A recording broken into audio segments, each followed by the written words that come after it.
하나님의 말씀은 에베소서 1장 15절부터 16절입니다. 에베소서 1장 15절부터 16절의 말씀 한 목소리로 읽으시겠습니다. 이로 말미암아 주 예수 안에서 너희 믿음과 모든 성도를 향한 사랑을 나도 듣고 내가 기도할 때에 기억하며 너희로 말미암아 감사하기를 그치지 아니하고. 아멘. 에베소서 강의 11번째 시간입니다. 방금 읽으신 에베소서 1장 15절부터 16절의 말씀을 갖고 감사라는 제목으로 함께 나누기를 원합니다. 부제목은 이로 말미암아입니다. 설교 처음에 제가 늘 묻는 질문이 뭐냐면요. 설교 제목이 뭡니까죠? 뭐죠? 감사. 여러분 언제 감사하십니까? 무엇을 두고 감사하시죠? 네. 자녀가 명문대학에 입학했을 때 감사하시나요? 예. 예. 답이 벌써 나오셨어요. 유명한 직장에 취직되면 자녀가 아니면 본인 당사자가 그러면 감사하시죠. 지금 다니는 직장에서 승진해도 프로모션해도 감사하고요. 하고 있는 사업이 잘 될 때도 감사합니다. 오랫동안 렌트에 살다가 이제 내 집 마련하고 나면 또 감사하게 되죠. 병든 몸이 건강해지고 회복되어지면 감사하게 됩니다. 우리는 이럴 때 감사합니다. 이런 경우에 감사한다는 것이 잘못되었다는 게 아니에요. 이게 자연스러운 감사죠. 그러나 이런 감사는 믿음이 없는 사람도 할 수 있는 감사인가요? 세상 모든 사람은 자기의 원함대로 되어지면 감사하게 되어져 있죠. 만약 방금 나열한 감사의 조건과 정반대의 결과가 나에게 오면, 잘 들어보십시오. 지금까지 제가 감사의 조건으로 나열했던 것과 정반대의 결과가 나에게 돌아오게 되면 그래도 감사할 수 있으십니까? 자녀가 대학에 떨어졌어요. 직장에서 해고당했습니다. 사업이 망하고요. 집을 팔 수밖에 없어서 렌트로 옮겨가고 건강했던 몸에 큰 병이 생기면 여러분 이런 상황에서도 감사할 수 있습니까? 목사님 주일 아침에 설교 처음부터 너무 세게 나가시는데요. 세게 나가는 게 아니라 이런 상황에서도 감사할 수 있습니까, 우리가? 사도는요, 이런 상황에도 감사할 수 있다고 지금 이야기하고 있는 겁니다. 그리고 지금부터 그 이유를 살펴보기를 원하는데요. 얼굴이 지금 표정들이 다 안 좋으세요. 목사님, 저 그런 상황에서 감사할 수 있을 것 같은데요. 머리로는 그런데요. 그런 상황이 저한테 안 왔으면 좋겠어요. 우리 모두의 바람입니다. 그죠? 에베소서 1장은요. 처음에 있는 1절과 2절이 인사말이고요. 그 다음에 단락이 두 개로 딱 나눠집니다. 그것이 3절부터 14절까지 화면에 나올 겁니다. 지난주까지 우리가 나눴던 말씀인데요. 성도들에게 복을 주신 하나님께 대한 찬양이에요. 성도들에게 복을 주신 하나님께 대한 찬양, 우리가 오랫동안 나눴죠. 저와 여러분의 복은 이미 창세 전에 마련되었다, 준비되었다라는 거예요. 그 복을 위해서 거듭난 자들, 그 복을 받기 위해서, 얻기 위해서 거듭난 자들, 다시 말하면 다시 태어난 자들이 성도라는 겁니다. 지난주에 나눈 것처럼 우리에게 성령을 주시는 것으로 주님 뭐라고 말씀하시냐면 너는 내 것이야. 너는 내 것이야 이렇게 말씀해 주시는 거라고요. 성령을 주신 것이 그것입니다. 인치셨다는 거죠. 그래서 유명한 신학자이면서 목회자였던 유진 피터슨이 이렇게 이야기합니다. 제가 한번 읽어볼게요. 침례는 우리가 영원히 하나님의 것이 되었다는 기록이다. 따라서 우리는 이 침례를 통해 나, 그리고 너, 그리고 우리를 새로운 방식으로 이해하게 된다. 왜냐하면 우리가 다시 태어났기 때문에 그렇다는 거예요. 우리가 거듭났기 때문에 이전에 내가 아니다라는 걸 알고 있다는 겁니다. 이전에 너가 아니야. 이전에 우리가 아니는 걸 알고 있다. 이것이 침례라는 거예요. 사도는요, 이 새로운 방식을 성도들이 이해하기를 원한다. 너희가 제발 알기를 원한다. 라고 기도를 시작합니다. 그게 오늘 본문 15절부터 1장 마지막 절까지는 23절이에요. 다시 말해 성도들이 그 복을, 어떤 복요? 이미 받은 복. 이미 받은 복을 누리도록, 이 땅을 살면서 누리도록 사도가 지금 중보기도 하고 있는 겁니다. 에베소 교회 성도들이여, 너희가 이미 받은 그 복을 누려라. 너희들이 알기를 원한다. 이렇게 지금 중보기도 하고 있다고요. 복을 누릴 수 없으면 그게 복입니까? 그림에 또, 그죠? 복을 누릴 수 없으면 복이 아닌 거예요. 복은 누려야 복이 되는 겁니다. 사도가 지금 그걸 요청하고 있는 거예요. 너희가 좀 제발 알기를 원해. 하나님이 이미 다 마련하시고 준비하셨던 그 복, 창세전 그 복을 네가 지금 이 땅에서 누리기를 원해. 이렇게 이야기하고 있는 거라고요. 이 복이 무엇이라고 했냐면 저와 여러분이 받게 될 기업입니다. 그 기업이 뭐라고 했죠? 하나님의 생명, 영원한 생명. 하나님의 생명이 복입니다. 그 생명을 지금 여기서 누리고 있어야 복이에요. 마침내 그 생명으로 가득한 그날이 오죠. 누구만 그날을 맞을 수 있냐면 여기서 그 생명을 누리는 자만 맞을 수 있는 거예요. 그것이 성령이 보증으로 오셨다는 거 지난주에 말씀드렸죠. 다운페이를 했어요. 집을 사려고. 그죠? 나중에 집을 사게 되잖아요. 그 얘기입니다. 이 땅에서 이 생명을 누리고 있어야지만 마침내 생명으로 풍성하고 가득할 그날이 온다는 겁니다. 거꾸로 말하면 이 땅에서 생명을 누리고 있지 못하면 그날이 없다는 거예요. 저와 여러분의 복의 출발점 그리고 복의 도착점이 어디냐면 하늘에서부터 와서 하늘로 우리가 갑니다. 저와 여러분의 인생의 출발점도 복이라는 거예요. 하늘로부터 왔으니까. 그런가요? 네. 이미 마련되었으니까. 저와 여러분의 마침 또 복인가요? 예, 그 하늘로 가는 거니까요. 하나님은 아브라함에게 이 복을 주셨습니다. 창세기 12장 1절부터 3절인데요. 제가 읽어보겠습니다. 여호와께서 아브라함에게 이르시되 너는 너의 고향과 친척과 아버지의 집을 떠나 내가 내게 보여줄 땅으로 가라. 내가 너로 큰 민족을 이루고 내게 복을 주어 내 이름을 창대하게 하리니 너는 복이 될지라. 너를 축복하는 자에게는 내가 복을 내리고 너를 저주하는 자에게는 내가 저주하리니 땅의 모든 족속이 너로 말미암아 복을 얻을 것이라 하신지라. 정말 대단한 복 아닙니까? 아브라함이 축복하면 그 사람이 복받고 아브라함이 저주하면 그 사람이 저주받는다. 우리 모두 이런 복받고 싶지 않습니까? 또 마음에 안 들면 저주하고 마음에 잘 들면 축복해주고.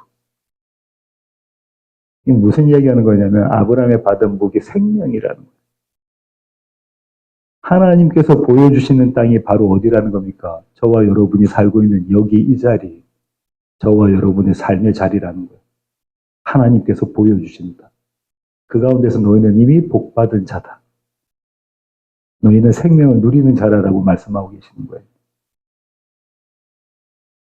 그러나 그 자리가 낯설죠. 아브라함에게 낯설지 않겠어요? 원래 그의 고향이 어디입니까? 갈대아 우르부터 하란까지 왔다. 거기서 좀 오래 살다가 왔어요. 낯섭니다. 이 얘기는요, 저와 여러분의 거듭난 삶이라는 건, 새로운 세계라는 거는 세상에 보기에는 낯설어요. 우리도 낯설 수도 있고요. 세상 사람은 아무도 가고 싶지 않습니다. 그곳에서 살고 싶지가 않아요. 그것이 약속의 땅입니다. 왜냐하면 나는 죽고 그리스도가 사시는 땅이기 때문에 그래요. 아멘이신가요? 이거 쉬운 대답이 아닙니다. 나는 죽고 그리스도가 사신다. 내 삶의 자리에서. 그 자리에서 하나님을 즐거워하는 것, 그렇게 하나님의 생명을 누리는 것이 복입니다.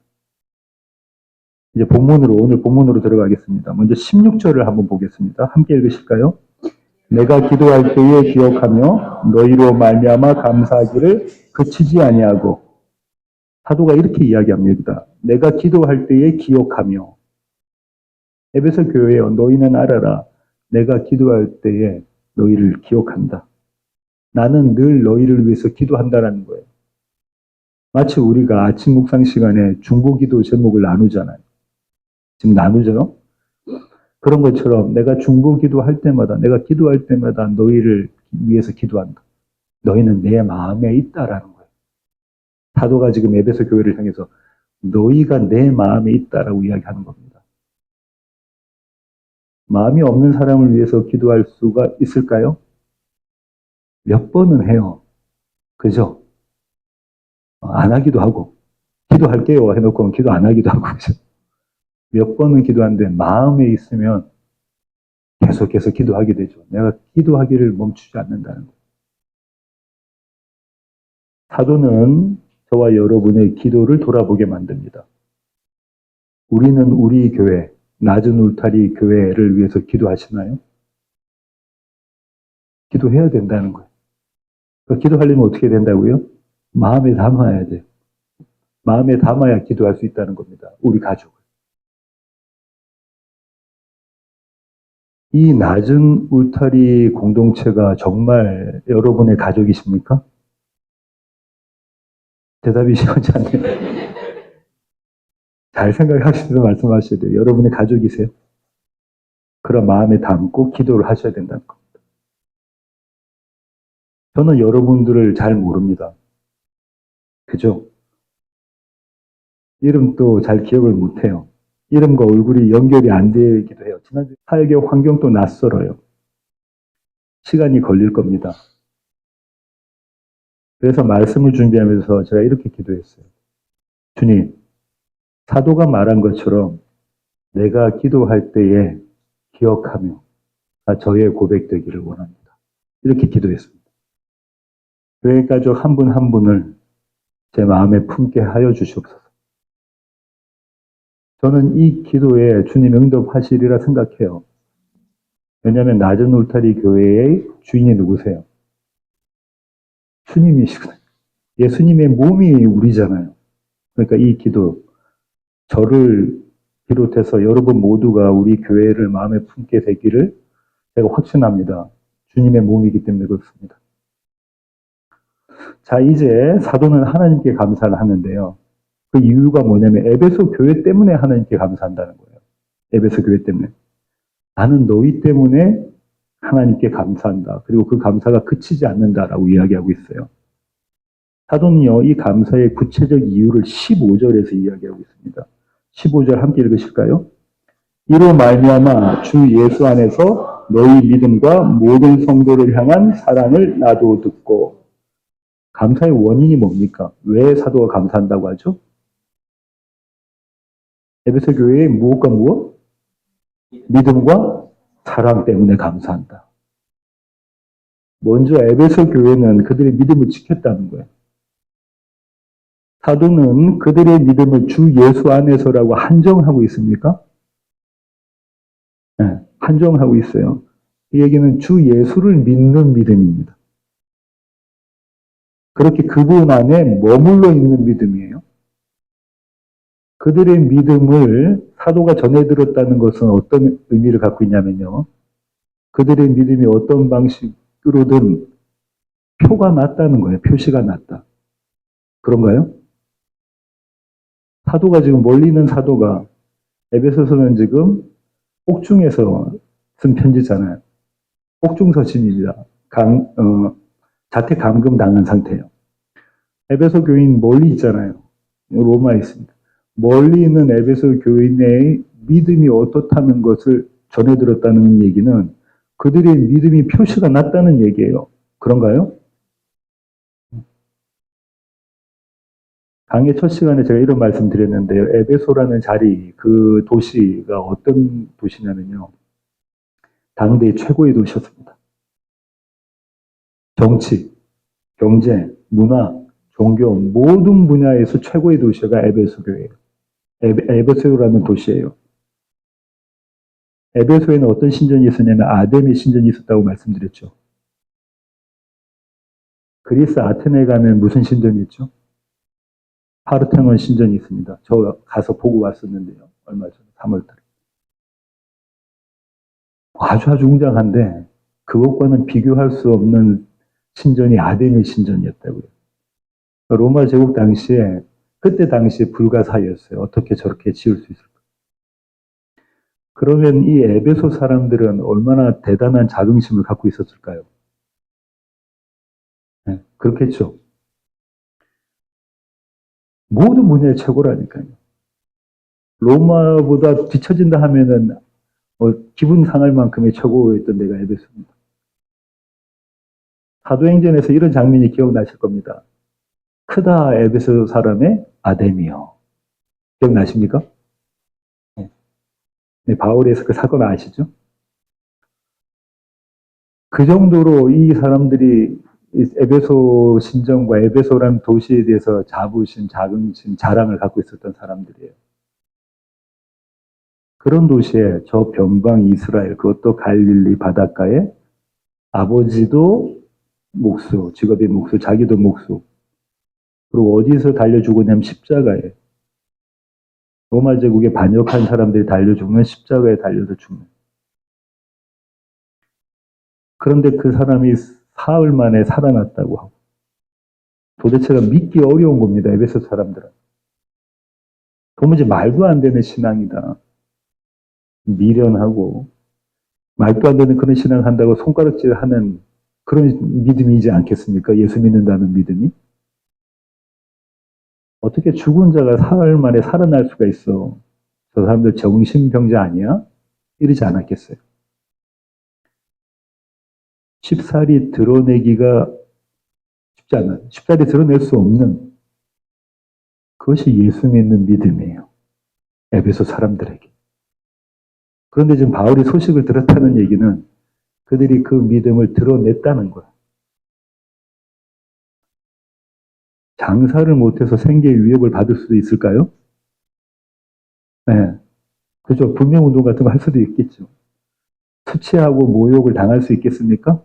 예, 그렇습니다. 그런데도 그들은 그 가운데서도 예수 믿는 믿음을 지켰다는 겁니다. 예수 믿는 믿음. 사도가 칭찬할 만한 대단한 믿음을 갖고 있었던 사람들이 에베소 교회의 사람들이었어요. 이제 두 번째 감사의 원인을 살펴보기를 원합니다. 두 번째 감사의 원인이 뭐라고요? 에베소 교회 사람들의 사랑. 모든 성도들을 향한 사랑이라고 이야기하고 있어요. 모든 성도들을 향한 사랑. 예수 믿으니까 우리가 모두 형제입니까? 자매입니까? 우린 가족입니까? 이 표현이 말로는만 그치는 것이 아니라는 거예요. 서로 그렇게 사랑했다는 거예요. 그 사랑하는 모습이 겉으로 드러났다는 겁니다. 지난 시간에 나눈 것처럼 정말 낮은 울타리였다는 거예요. 낮은 울타리. 그렇지 않았다면 사도가 이 소식을 들을 수가 없어요. 전에 들을 수가 없습니다. 그죠? 우리가 흔히 이야기하는 것처럼 Hi, how are you? 이 정도의 사랑이었다면, 이 정도의 안부였다면, 그러면 그게 이렇게 전달돼서 그게 사랑이라고 사도가 생각하지 못했을 거 아니에요. 대단한 사랑이 있었다는 거예요. 지금까지 우리는요, 사도가 감사한 이유를 살펴봤을 때 그것이 믿음과 사랑이었어요. 에베소 교회의 믿음과 사랑이었습니다. 근데 자세히 보세요. 사도가 지금 에베소 교회의 믿음과 사랑을 가지고 누구에게 감사합니까? 네? 하나님께 감사하는 거예요. 너희의 믿음과 너희의 사랑이니까 내가 너희에게 감사해. 이렇게 하지 않고 그들의 믿음과 사랑을 가지고 하나님께 감사하고 있다고요. 왜 사도는 하나님께 감사했을까? 그 이유가 오늘 설교의 부제목입니다. 이로 말미암아. 15절 시작이 그렇게 시작하죠. 이로 말미암아.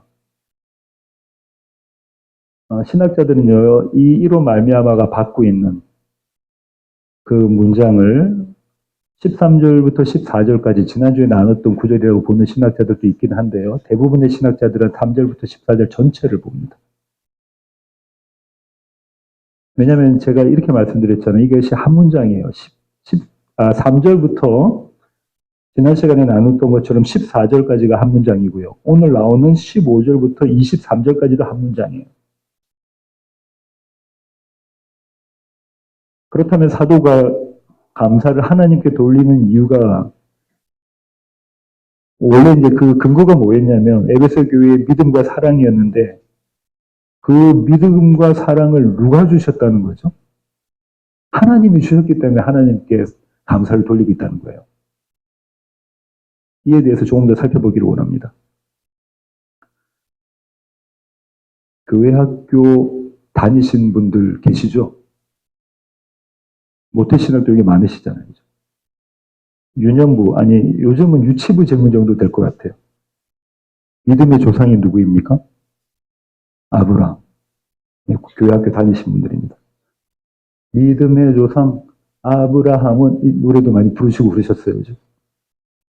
로마서 4장 18절부터 22절입니다. 제가 한번 읽어보겠습니다. 아브라함이 바랄 수 없는 중에 바라고 믿었으니 이는 내 후손이 이 같으리라 하신 말씀대로 많은 민족의 조상이 되게 하려 하심이라.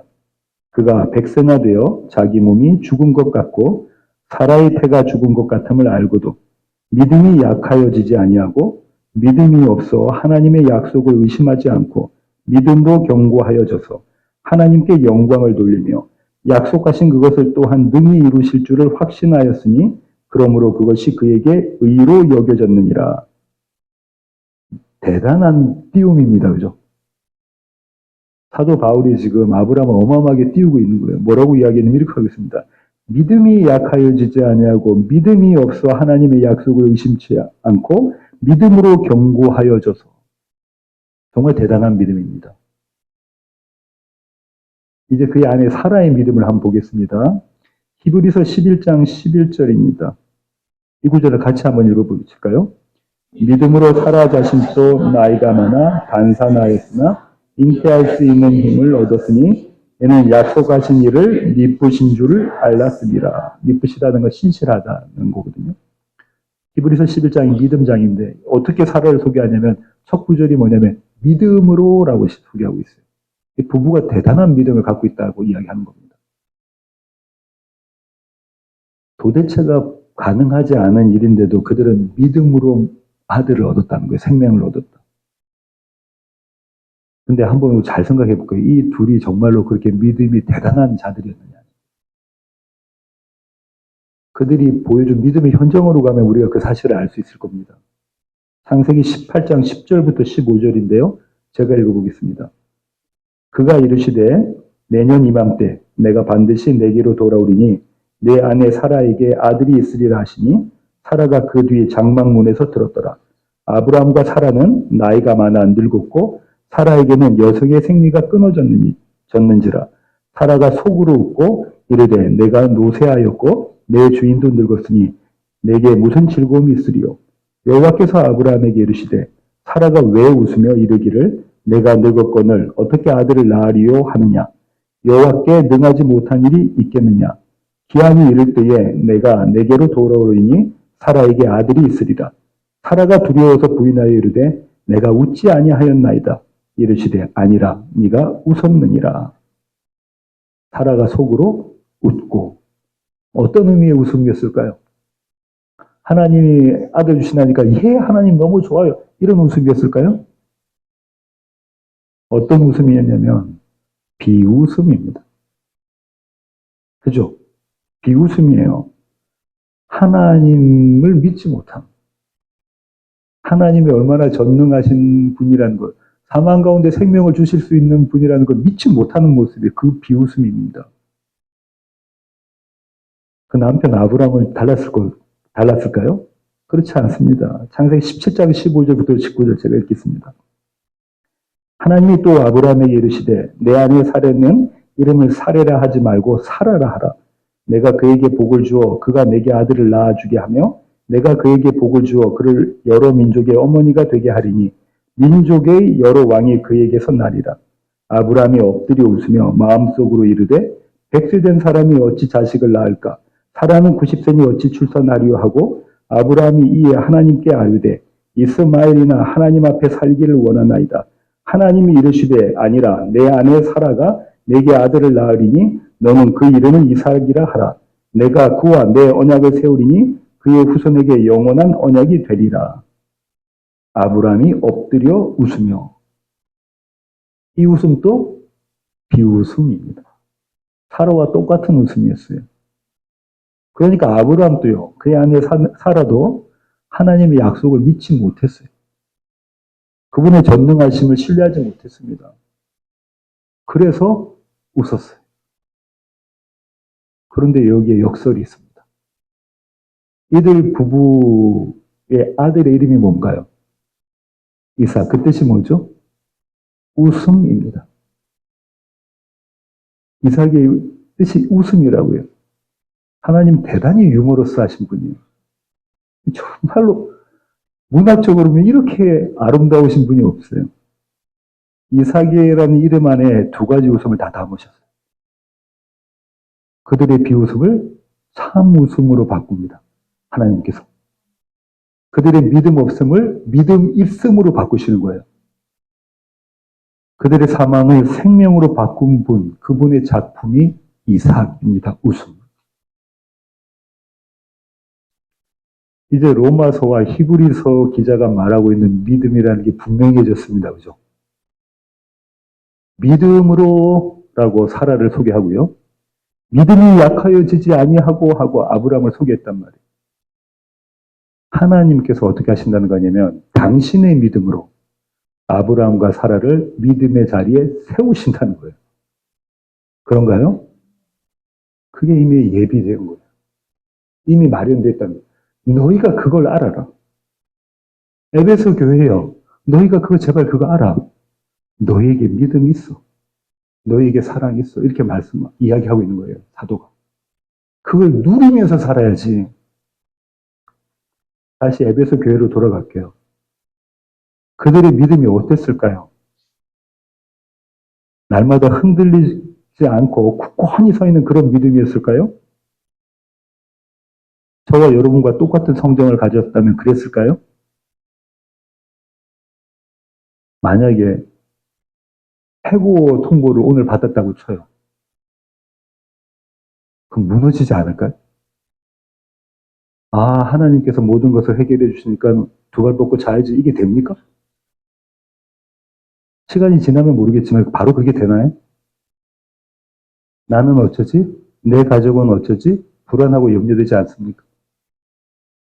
세상은 너무 커 보이고 우리는 너무 작아 보이는 그런 생각을 갖고 있었던 사람들이 에베소 교회 사람들 아니었을까요?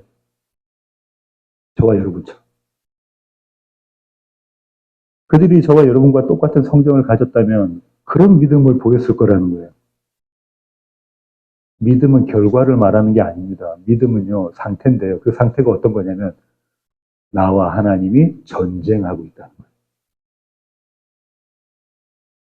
믿음은 계속 나와 하나님의 전쟁이라는 겁니다. 전쟁 중입니다. 이 표시가 믿음이라는 거예요. 하나님을 믿을 것인가, 세상을 믿을 것인가. 세상을 믿는다는 건 나를 믿을 것인가죠. 보이는 것을 믿을 것인가, 보이지 않는 하나님을 믿을 것인가. 우리는 늘 이 전쟁 중에 있습니다. 그렇지 않습니까? 여러분의 걱정, 고민, 근심이 다 뭡니까? 눈에 보이는 세상의 것들이. 저와 여러분의 에베소 교회의 성도들이 그랬던 것처럼 이렇게 계속해서 이 전쟁 가운데 있어요. 근데 그 전쟁이 뭘 하냐면 믿음이라는 거예요. 왜냐하면 세상 사람들은 그 전쟁이 없어요. 그죠? 그냥 세상 안에서 사는 거예요. 세상 것 갖고 씨름하고 있지만 우리는 그 전쟁이 있어요. 하나님, 우리 아까 주기도문에 했지만 내 삶의 주권이 하나님께 있습니다. 나에게 있습니다. 그 전쟁 중에 왔다 갔다 하고 있는 거란 말이에요. 그런데도 우리의 믿음이 약해집니까? 아니요. 사도 바울과 히브리서 기자가 이야기한 것처럼 우리의 믿음은 약해지지 않는다라고 이야기하고 있는 거예요. 우리가 봤을 때 형편없는 믿음, 아우 저 집사님 왜 저렇게 믿음이 형편없지? 우리 눈에는 그렇게 보일지 몰라도 아니요. 그 믿음은 약해지지 않는다는 거예요. 왜냐하면 붙잡고 계신 이의 믿음 때문에 그렇습니다. 누가복음 22장 31절부터 32절입니다. 함께 읽으시겠습니다. 시몬아 시몬아 보라 사탄이 너희를 밀가부르듯 하려고 요구하였으나 그러나 내가 너를 위하여 내 믿음이 떨어지지 않기를 기도하였노니 너는 돌이킨 후에 내 형제를 굳게 하라. 예수님이 지금 뭐라고 하시냐면 베드로 보고 네 믿음이 떨어지지 않게 내가 기도하고 있다. 내가 붙잡고 있다라고 말씀하고 계신다고. 우리 눈에는 믿음 없는 것처럼 보일지라도 아까 아브라함과 사라처럼 아니 믿음이 있어. 믿음이 약하여지지 않냐고. 믿음으로 이렇게 말씀하고 계시는 거라고. 하나님께서. 왜? 붙잡고 계시는 분이 믿음 때문에. 이 구절 다음에 베드로가 어떤 장담을 하냐면 이것도 대단한 장담을 해요. 주님, 제가 주님을 위해서 끝까지 같이 갈게요. 주님이 감옥에 가시면 내가 감옥 따라가고요. 주님이 죽는 자리 가시면 제가 죽기까지 따라갈게요. 이렇게 장담을 해요. 전 믿음이 있습니다라고 보이겠다고요. 그때 주님이 뭐라고 말씀하시냐면 이 말을 지금 못 알아듣는 거예요. 베드로가. 내가 너를 붙잡고 있다를 못 알아듣고 자기의 믿음을 내미는 거예요. 그때 주님 뭐라고 말씀하시냐면 시몬아, 시몬아, 닭이 울기 전에 네가 나 모른다고 3번 부인할 거다. 3번은 완전한 부인이라고 말씀드렸죠. 무엇 말씀하시는 거냐? 믿음이라는 건 이것이야 이렇게 보여주는 겁니다.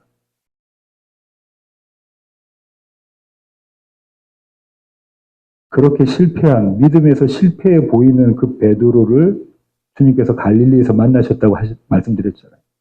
그래서 어떻게 하시냐면 그에게 믿음 있음을 보여주신다고요. 믿음 위에 올려놓으십니다. 마찬가지로요. 믿음이 드러난 것은 에베소 교회를 통해서지만 그 믿음의 원인이 하나님께 있기에 하나님께 계시기에 사도는 그들의 믿음에 대해서 하나님께 감사한다 이렇게 이야기하고 있는 거예요. 자, 이제 두 번째 원인인 사랑을 살펴보겠습니다. 시간이 많이 갔는데 이제 두 번째 원인이 가네요. 이 사랑은 무엇에 근거하냐면요. 믿음에 근거합니다. 사랑이 무엇에 근거한다고요? 믿음. 하나님에 대한 믿음 없이는 이웃 사랑이 나올 수가 없어요. 왜냐하면 내 것인데요.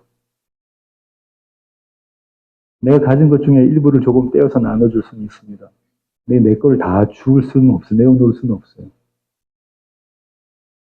내가 가진 것 중에서 얼마를 떼어준다고 해도 내면 깊숙이 들어가면 그건 누구 위한 거냐면 나를 위한 거예요. 그렇지 않습니까? 내가 뭘 한 걸 줬어요. 다른 사람을 위해서 힘들어 하시는 분한테 뭘 줬는데 그것도 누굴 위한 거냐면 나를 위해서 하고 있다. 우리는 거기서도 나의 의를 챙깁니다. 그러니까 나의 안전지대라는 걸 만들어 놓고 이 안에 아무나 들여놓지를 않아요. 내 가족, 내 식구 아니면 안 넣습니다. 나의 의가 바닥에 깔려있는 모습이에요. 사랑이라는 건 그런 겁니다. 그런데 어떻게 에베소 교회에 있는 사람들은 서로 사랑할 수 있었을까? 그 힘들고 위험한 상황 속에서 나도 내 가족도 버티기 힘든 그런 형편 속에서 어떻게 서로를 사랑할 수 있었을까? 이 지점이 사도가 그들의 사랑을 근거로 하나님께 감사하는 일이에요. 그들에게가 아니라. 예수님께서 제자들에게 말씀하셨던 명령이 뭐죠? 사랑해. 누구를요? 네, 서로 사랑. 그거보다 조금 더 나가면 누구를 사랑하라고요? 원수를 사랑하. 혀를 잘 노르십니다. 그죠? 다단계나 한 말씀입니까? 나를 좋아하는 사람은 내가 사랑할 수 있는데 나를 싫어하는 사람, 나는 볼 때마다 나에게 해코지 하는 사람을 내가 어떻게 사랑할 수 있습니까? 우리로서는 할 수 없는 일을 주님이 지금 요구하고 계시는 거라고요. 원수를 사랑해. 그리고 뭐라고 말씀하시냐면 그게 사랑이에요. 좋아하는 사람 사랑하는 거 그건 누구나 할 수 있는 거 아니니? 너희가 보고 있는 서기관 바리새인들 다 그렇게 사랑하고 있거든. 원수를 사랑하는 것이 사랑이야. 성경이 말하는 사랑은 수준이 매우 높습니다. 왜냐하면 하나님의 사랑이기 때문에 그렇습니다. 감히 저와 여러분의 눈으로는 쳐다볼 수도 없는 그런 사랑이에요. 근데 그 사랑을 실천한 사내가 있어요. 사도행전 7장 55절부터 60절 제가 읽겠습니다.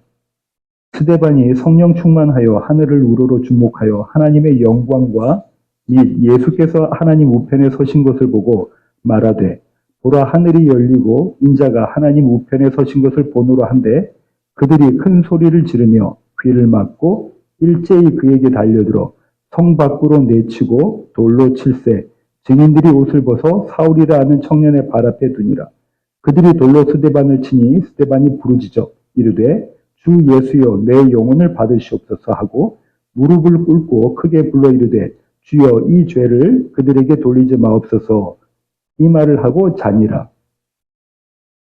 스데반이 죽기 전에 했던 마지막 두 마디, 두 문장. 주 예수여 내 영혼을 받으시옵소서 주여 이 죄를 그들에게 돌리지 마옵소서. 어디서 많이 들어본 구절 아닙니까? 어디서 들으셨죠? 십자가 위에서 예수님께서 하셨던 말씀을 똑같이 지금 스데반 집사가 하고 있는 거예요. 스데반 집사 안에 생명이 있었다는 거예요. 그 안에 예수 그리스도가 있었다는 겁니다. 그러니까 그 예수 그리스도가 그 사랑을 하셨다는 거예요. 근데 이 생명은 아까 믿음에서 기인한다고 그랬잖아요. 이 구절, 이 장면의 첫 구절이 어떻게 시작하면 이렇게 시작합니다. 예수께서 하나님 우편에 서신 것을 보고 스데반이 지금 사랑을 표현하고 있는데 주님 저들이 하는 죄를 모든 저들 용서해 주세요. 이렇게 지금 스데반 집사가 이야기하고 있는데 그 출발점이 어디냐면 예수 그리스도를 보고 해요. 예수 그리스도를 보고 그 믿음으로 봤어요. 예수 그리스도. 이것이 전부가 아니라는 거예요. 예수 안에서 세상을 보니까 이것이 다가 아니라는 걸 알 거예요. 그때 그 안에서 예수 그리스도 사랑이 나옵니다.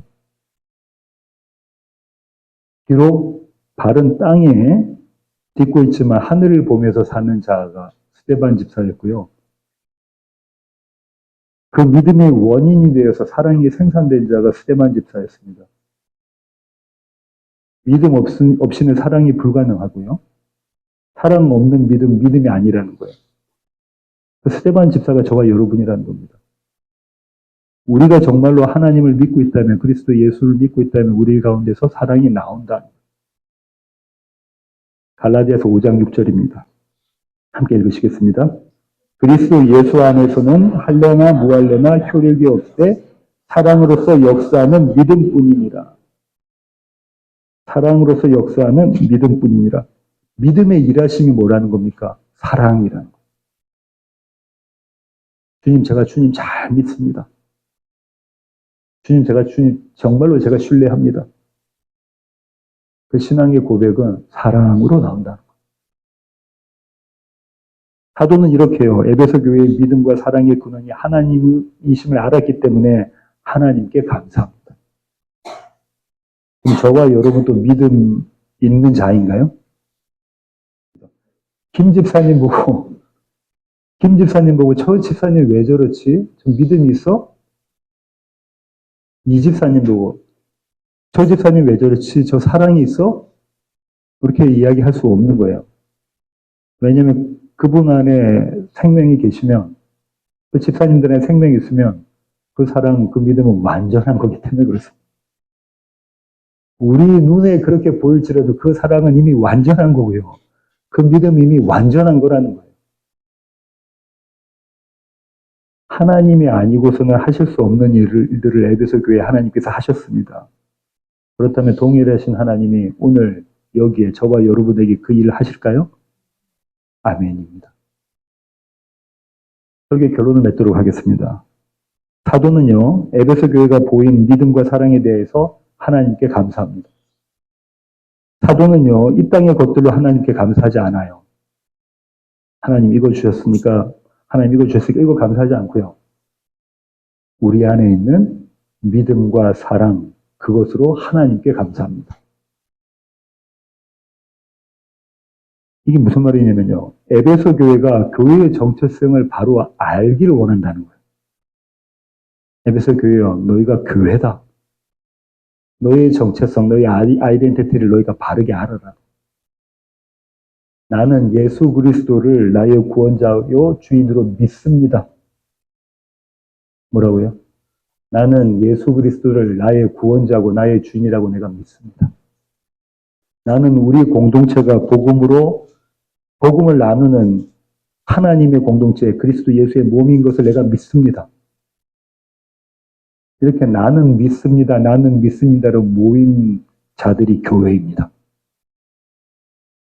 나는 믿습니다가 없으면 교회가 아니에요. 나는 믿습니다. 이 생명을 나누는 자들은요, 하나님께 올려드리는 것인데 그것이 감사예요. 앞서 말씀하신 것처럼 범사에 감사. 그렇게 범사에 감사하시는 우리의 나중 울타리 교회의 모든 지체들, 교회 가족 되기를 원합니다. 기도하시겠습니다. 주님, 그렇습니다. 아브라함과 사라의 믿음을 보면 참 믿음이 없는 모습이었습니다. 하지만 하나님께서는 믿음으로라고 불러주십니다. 형편없는 사랑의 모습이었지만 너희 사랑이 풍성하다라고 말해주십니다. 왜냐하면 우리 안에 믿음의 주 되시는 예수 그리스도의 생명이 있고 우리 안에 십자가에서 자신을 온전히 내어주신 그리스도 예수의 사랑이 있기 때문에 그렇습니다. 하나님, 이 믿음과 사랑으로 교회의 정체성을 지켜가며 오늘 하루를 살아가는 우리 낮은 울타리 교회 모든 공동체가 되도록 주님 저희들을 붙잡아 주시옵소서. 귀하신 예수님의 이름으로 기도합니다. 아멘.